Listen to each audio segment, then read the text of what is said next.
आत्मनिर्भर मास्टर्स हम शुरू करने जा रहे हैं पथरी सर द्वारा लिखी आत्मक्षेत्र बुक का स्वाध्याय, जिसमें हम जानेंगे पथरी सर ने क्या बताया है आत्मक्षेत्र के बारे में।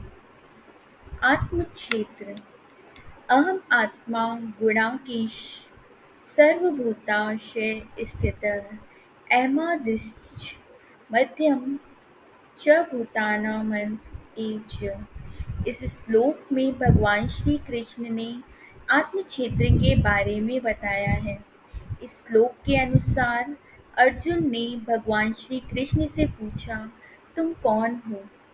भगवान श्री कृष्ण ने कहा, मैं आत्मा हूँ। याद रखिए, आत्मा अर्थात मैं की जागरूकता। मैं कहते हैं ना, बचपन में 5 वर्ष की आयु में भी मैं 10 वर्ष की आयु में भी मैं 20 वर्ष की आयु में भी मैं 40 वर्ष की आयु में भी मैं अभी भी मैं मेरा शरीर परिवर्तित होता है 5 वर्ष से, 10 वर्ष से, 20 वर्ष से, 40 वर्ष से मेरा शरीर परिवर्तित होता है, किंतु मैं परिवर्तित नहीं होता। और कई वर्षों के पश्चात हम बूढ़े हो जाते हैं। मृत्यु पर आत्मा शरीर से बाहर आकर सोचती है, अरे मैं तो सोई हुई थी, मैं यहाँ कैसे हूँ? ठीक है, मैं उठकर जाती हूँ, किंतु शरीर नहीं हिलता, ना ही पैर हिलते हैं और ना ही हाथ, क्योंकि उस शरीर से हमारा संबंध टूट जाता है। वह आत्मा शरीर से बाहर आकर भी मैं के रूप में सोचती है, मेरी पत्नी क्या कर रही है, मेरे पति क्या कर रहे हैं। यह मैं जो है वह शरीर के बाहर रहकर भी सोचता है कि वह आत्मा तो मैं ही हूँ। आध्यात्मिक शास्त्र की परिभाषा में इसका यही अर्थ है। तुम कौन हो कृष्ण? मैं तुम्हें समझ नहीं पा रहा हूँ। तुम जो बता रहे हो मुझे कुछ भी समझ में नहीं आ रहा है। अर्जुन ने कहा। भगवान श्री कृष्ण बोले, समझ नहीं आया? इसमें कोई आश्चर्य की बात नहीं है। आत्मा को उसके कार्यकलापों से अवगत होना कठिन है, परंतु वह अवगत करने की इच्छा न होने पर और भी कठिन है।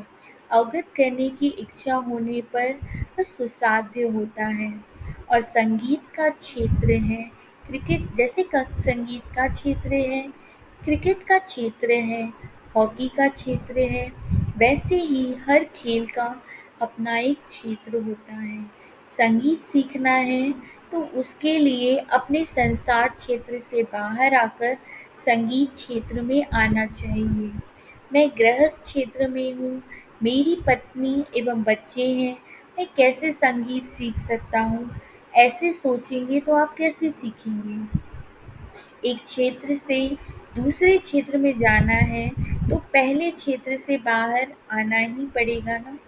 शरीर क्षेत्र से बाहर आने पर ही हम आत्म क्षेत्र को अच्छी तरह अवगत कर सकते हैं। हमें शरीर क्षेत्र में रहते हुए आत्म क्षेत्र को अवगत करना है।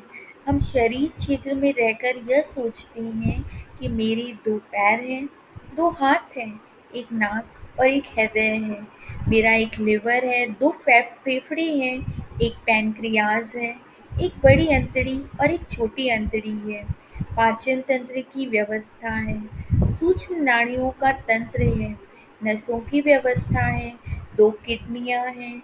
ये सभी शरीर क्षेत्र का भाग हैं।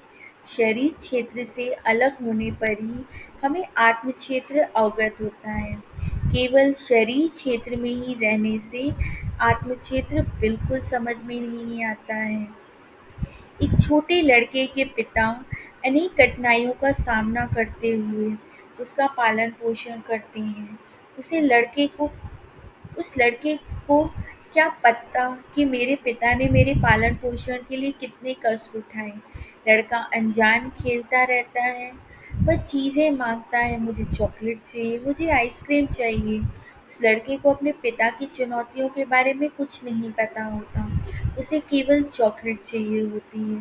पिता उसके लिए कैसे लेकर आएंगे, उसे इसकी भी जानकारी नहीं होती। वहीं लड़का जब पिता बनता है अर्थात बड़ा हो जाता है, तब उसे ज्ञात होता है कि बचपन में उसके पिता ने कितनी मुश्किलों का सामना करके उसे पाला है। वह छोटा लड़का जब बड़ा हो जाता है, तभी पिता के बारे में, उसके स्वभाव के बारे में अवगत होता है। बचपन में हम माता-पिता के स्वभाव के बारे में नहीं जानते। यह जानने के लिए बच्चे को बड़ा होना ज़रूरी है। आत्मा के बारे में अवगत करना है, तो आत्म सत्य के बारे में जानना ज़रूरी है। इस शरीर क्षेत्र में स्थित मानव को अत्यधिक उन्नत होना चाहिए। उन्नत हुए बिना आत्मा की जानकारी कैसे प्राप्त करेंगे? बचपन में बच्चे को गुस्सा आता है जब पिताजी उसे चॉकलेट नहीं देते। वह रोता है, उसे क्या पता, उसे तो बस चॉकलेट चाहिए। पिताजी ने नहीं दिया तो वह रोता है। ये स्वाभाविक है। उस बच्चे की कोई गलती नहीं है। इसी तरह जिसने आत्म क्षेत्र में प्रवेश नहीं किया है, उसकी कोई गलती नहीं है। छोटे बच्चे का व्यवहार छोटे बच्चे जैसा ही होता है। मात्र शरीर मैं ही हूँ, इस प्रकार सोचने वालों का व्यवहार उसी तरह होता है। माता-पिता होना क्या है, उनका दायित्व क्या है, स्नेह ममता क्या है, संरक्षण क्या है, ये सब कुछ नहीं पता। फिर भी मनुष्य यह सब पाना चाहता है। हर बार बच्चा बड़ा होकर स्वयं भी एक पिता बनता है, स्वयं भी एक माता बनता है, जिसमें कोई आश्चर्य भी नहीं है। उसी तरह शरीर क्षेत्र में स्थित सभी अचिरकाल में अनुभवों की परंपरा में जन्म परिणाम के क्रम में आत्म क्षेत्र में अवश्य प्रवेश करते हैं। इसमें कोई आश्चर्य की बात नहीं है। योगी शरीर क्षेत्र में रहते हुए आत्म क्षेत्र के मनुष्य की तरह हर कार्य करते हैं। उनकी ये हर सोच, हर शब्द, हर कार्य आत्म क्षेत्र से ही निकलते हैं। अर्जुन को भगवान श्री कृष्ण के बारे में कुछ भी नहीं पता है। भगवद गीता सुनने के पश्चात प्रतिष्ठित योगीश्वर एवं सखा के कथानुसार ही अर्जुन ने खुद को शुद्ध किया, किंतु उन्हें आत्मा के बारे में तो कुछ भी अवगत नहीं हुआ। समझ में न आने के कारण ही अभिमन्यु की मृत्यु पर अर्जुन खूब रोए। मेरे बेटे को आपने ही मार डाला, आप मुझे दूसरी ओर ले गए, आपको सब कुछ पता था, इस तरफ ले आते तो वह नहीं मरता, उन्होंने ऐसा कहा। भगवद गीता सुनकर भी अर्जुन को भगवद गीता समझ में नहीं आई। कब समझ में आई? स्वयं योगीश्वर बनने पर, योगी बनने पर, अर्थात उन्नत होने पर ही यह बात समझ में आती है। एक 3 वर्ष के बच्चे ने अपने पिता से पूछा, पिताजी मैं कैसे पैदा हुआ? वह पिता क्या बताता पुत्र को? वह कैसे स्पष्टीकरण कर सकता था? एक स्त्री और पुरुष के मिलने से हुआ। पिता कैसे 3 साल के बच्चे को कैसे बताता 3 साल के बच्चे को? तब उसने क्या कहा, तुम्हें भगवान ने पैदा किया। उस बालक को सत्य बताना मुश्किल था, क्योंकि उसे अभी और बड़ा होना है। शरीर क्षेत्र में मग्न लोगों को आत्म जागृति की बातें नहीं समझा सकती हैं। यह असंभव है। वे स्वयं ही इसमें दिलचस्पी दिखाएं तो यह संभव है। हिरण्यकश्यप अपने ही पुत्र को मारना चाहते थे। शरीर क्षेत्र युक्त हिरण्यकश्यप आत्म क्षेत्र नहीं बना सके। आत्म क्षेत्र में रहने वाले शरीर क्षेत्र में रहने वालों को समझ में नहीं आते, किंतु शरीर क्षेत्र में रहने वाले आत्म क्षेत्र वालों को अच्छी तरह समझ में आती हैं। हिरण्यकश्यप के बारे में प्रहलाद को अच्छी तरह ज्ञात था। प्रहलाद के बारे में हिरण्यकश्यप को कुछ भी पता नहीं था। हिरण्यकश्यप शरीर क्षेत्र का प्रतीक है, प्रहलाद आत्म क्षेत्र का प्रतीक है। यह शरीर मैं हूँ, इस प्रकार सोचने वाले पड़ोसी के शरीर को मार डालूंगा सोच सकते हैं, जैसे हिरण्यकश्यप ने अपने पुत्र को मरवाने के प्रयत्न किए, किंतु आत्मक्षेत्र की मृत्यु नहीं होती है। पर्वत की चोटी से नीचे गिराया तो भी आत्मक्षेत्र नहीं मरता है। सांपों के कटवाने पर भी आत्मक्षेत्र नहीं मरता है। हाथियों से कुचलवाने पर भी आत्मक्षेत्र नहीं मरता है। प्रहलाद जैसे छोटे बच्चे को भी हिरण्यकश्यप नहीं मार सका। अंगुलीमाल सभी को मार रहा था। उसने बुद्ध से कहा, तुम्हें मार डालूंगा। खंजर को उनके शरीर में घोंपा, लेकिन बुद्ध को कुछ नहीं हुआ। मतलब वहाँ आत्मक्षेत्र है। अंगुलीमाल ने कहा, मैं भी शरीर हूँ, तुम भी शरीर हो, मैं तुम्हें मार डालूंगा। यहाँ शरीर क्षेत्र है। मारना एवं मरना शरीर क्षेत्र का धर्म है। नहीं मरना एवं नहीं मरना आत्म क्षेत्र का धर्म है। बुद्ध किसी को भी नहीं मारते हैं, क्योंकि मैं उसे मार नहीं सकता, यह उन्हें ज्ञात है। बुद्ध आत्म क्षेत्र में स्थित हैं, सभी में आत्म तत्व देखते हैं। मैं उसे कैसे मार सकता हूँ? असंभव। ऐसा जानते हैं, मैं उसे मार कर कुछ सिद्ध करूँगा। ऐसा सोचना अशास्त्रीय है। वह यह अवगत कर चुके हैं। सीता देवी आत्म क्षेत्र में स्थिर रहती थी। राम ने सीता को अग्नि में प्रवेश करने के लिए कहा। लक्ष्मण ने कहा, भैया क्या आप भाभी पर शंका कर रहे हैं? क्योंकि उन्हें क्रोध आ गया। लक्ष्मण श्री राम पर क्रोधित हो गए। उन्हें भला-बुरा कहने लगे। आप ऐसा निर्णय लेंगे मैंने नहीं सोचा था। यह सुनकर राम हंसने लगे। लक्ष्मण को राम समझ में नहीं आए। लक्ष्मण सोचते थे कि वे राम को समझ चुके हैं। लक्ष्मण को श्री राम बिल्कुल समझ में नहीं आए। श्री राम को ज्ञात था कि सीता माता शरीर क्षेत्र की नहीं है, आत्म क्षेत्र की है। यह बात लक्ष्मण को अवगत नहीं थी। सीता माता को ज्ञात था कि वे आत्म क्षेत्र की हैं, इसीलिए प्रसन्नता से उन्होंने अग्नि में प्रवेश किया। नैनम छिद्यन्ति शस्त्राणि नैनम दहति पावक न चैनम क्लेद्यायु न शोष्यति मारुतः। अर्थात आत्मा को शस्त्र विच्छेद नहीं कर सकता, अग्नि दहन नहीं कर सकती, पानी भिगा नहीं सकता, हवा सुखा नहीं सकती। सीता माता आत्मक्षेत्र में है। रामायण अथवा महाभारत को योगीश्वरों ने ऐसा क्यों लिखा? इन दोनों बातों के बारे में बताने के लिए ही कि शरीर क्षेत्र अलग है और आत्म क्षेत्र अलग है।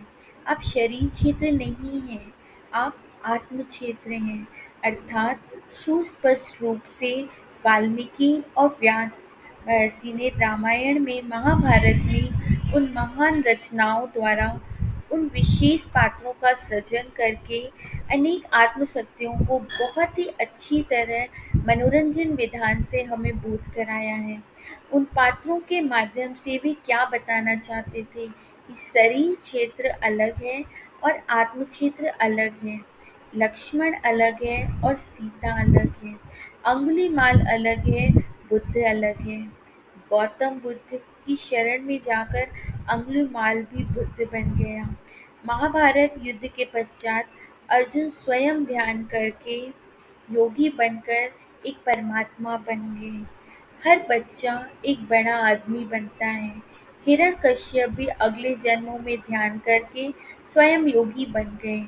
पहले के जन्मों में वह शरीर क्षेत्र में थे, अगले जन्मों में वह आत्म क्षेत्र से अवगत रहे, इसीलिए आत्म क्षेत्र के बारे में बात करने लगी। यह मैं तथा शरीर दोनों हैं। शरीर यानी शरीर क्षेत्र, मैं यानी आत्म क्षेत्र। यह शरीर मैं नहीं हूँ।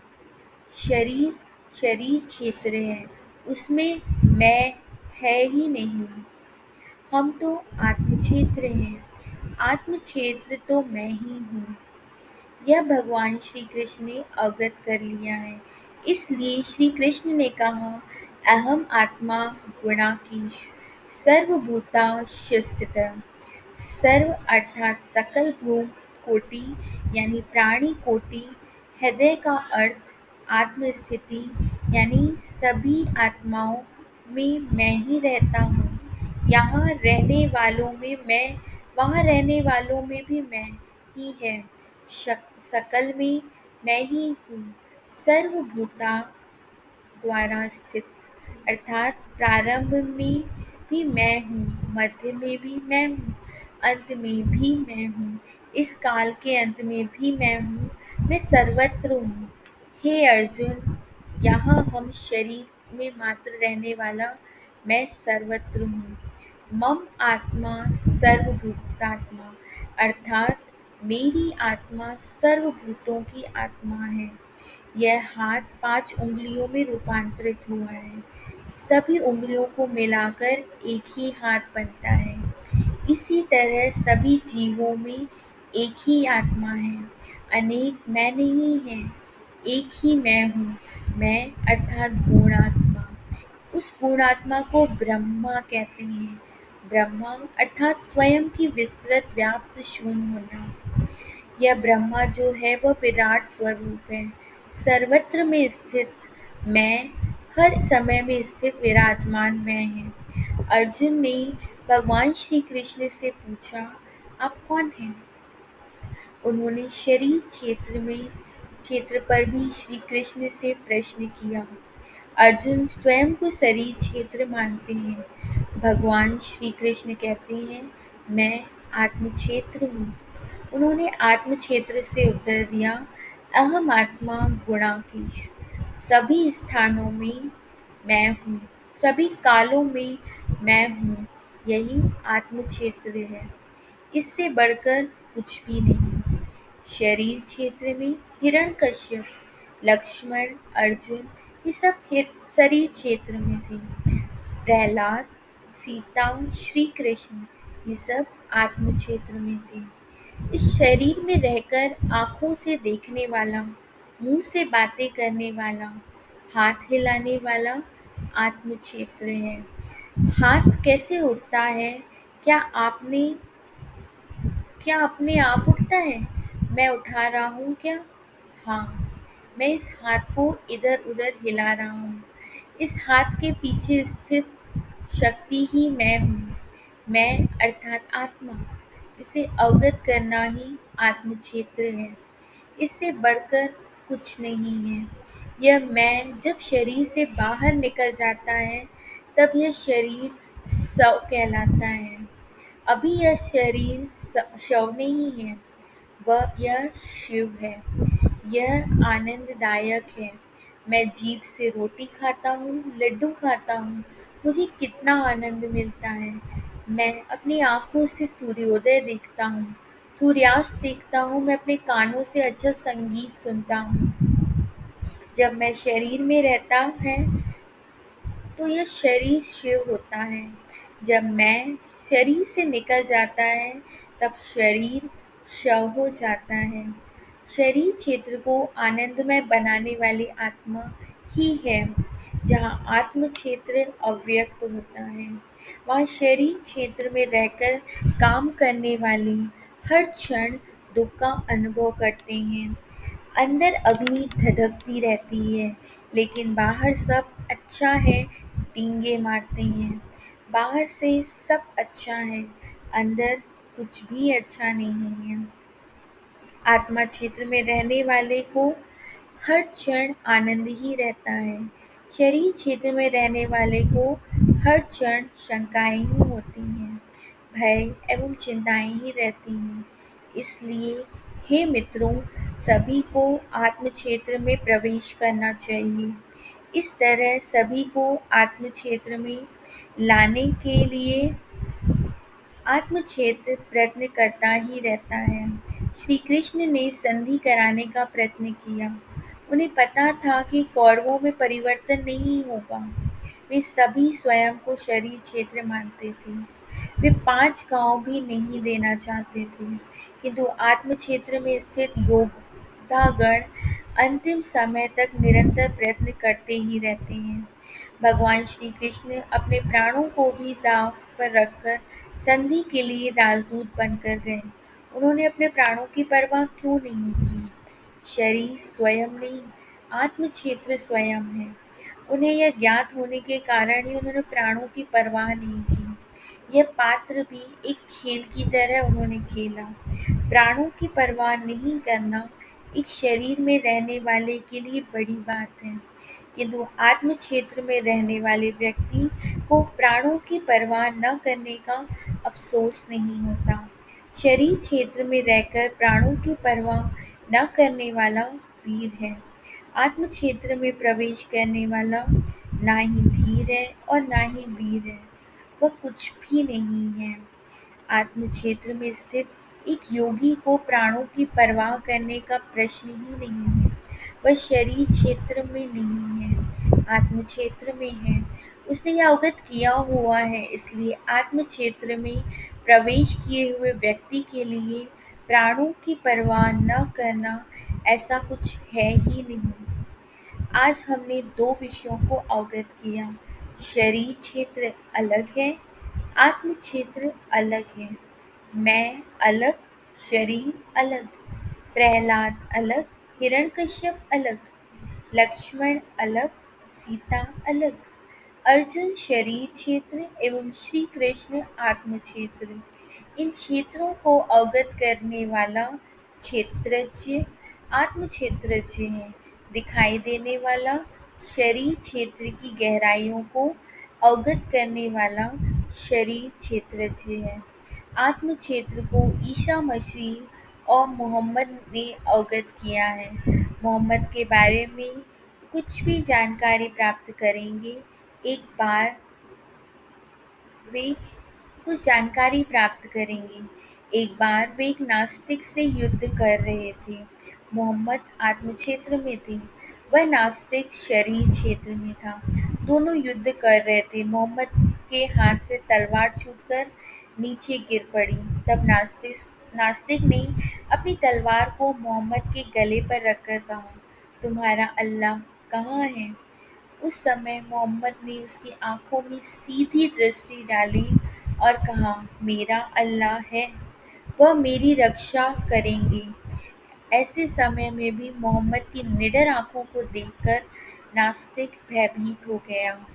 उसके हाथ से तलवार छूटकर नीचे गिर गई। तुरंत मोहम्मद ने उस तलवार को उठा लिया और नास्तिक के गले पर रखकर कहा, मेरे तो अल्लाह हैं, तुम्हारा कौन है? तुम शरीर क्षेत्र में हो, तुम्हारी रक्षा कौन करेगा? नास्तिक ने कहा, तुम ही मेरी रक्षा करो। मोहम्मद ने तलवार हटाकर कहा, ठीक है, जाओ, और उसे छोड़ दिया। मोहम्मद आत्म क्षेत्र में है। ज्ञान क्षेत्र एक सीमा रहित क्षेत्र है। हर विषय को चाहे जितना भी ज्ञात करें और अवगत करने के लिए कुछ न कुछ रहता ही है। Thank you friends.